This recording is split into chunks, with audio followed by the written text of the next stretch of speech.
पेश है हिंदी जबान में अपडेट। भारत का दलित समुदाय, जिसे अछूत भी कहा जाता है, युगों युगों से भारत की तथाकथित हिंदू जाति के हाथों दमन का निशाना बनता चला आया है। भारत में दलित समुदाय उच्च जाति के हिंदुओं द्वारा सार्वजनिक रूप से अपमानित किए जाने, मारे जाने तथा बलात्कार किए जाने के भय में जीवन व्यतीत करते हैं। भारत की दलित महिलाएं संसार का सबसे अधिक दमित वर्ग है। मोदी के भारत के पास महिलाओं के लिए बलात्कार तथा भूख के अतिरिक्त कुछ नहीं है। हाल ही में उत्तर प्रदेश में मथुरा के कोसी कला क्षेत्र में दलित कन्या को वेश्यावृत्ति से इनकार करने पर अपहृत तथा बलात्कार किया गया। संपूर्ण भारत में दलित महिलाएं उच्च जाति के हिंदुओं के हाथों यौन हिंसा का शिकार होती रही हैं।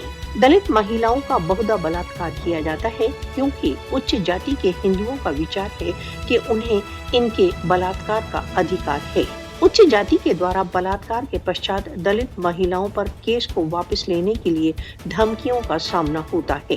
प्रत्येक दूसरे दिन भारत में दलित महिलाओं पर अत्याचारों के समाचार सामने आते हैं। औसत रूप से प्रतिदिन भारत में 3 दलित महिलाओं का बलात्कार किया जाता है तथा 2 महिलाओं की हत्या की जाती है। दलित कन्याओं पर किए गए आक्रमणों को बहुधा भारतीय पुलिस तथा मीडिया द्वारा टाल दिया जाता है। दलित उपेक्षित समुदाय है जो भारतीय जटिल जाति व्यवस्था में सबसे नीचे है। महिला के लिए भारत यौन हिंसा के खतरे के कारण सबसे अधिक खतरनाक स्थान है। भारतीय राजधानी दिल्ली विश्व की बलात्कार की राजधानी के रूप में बदनाम है। सचेत लोगों को भारतीय दलितों को उच्च जाति के दमन से बचाने के लिए आगे बढ़ना चाहिए।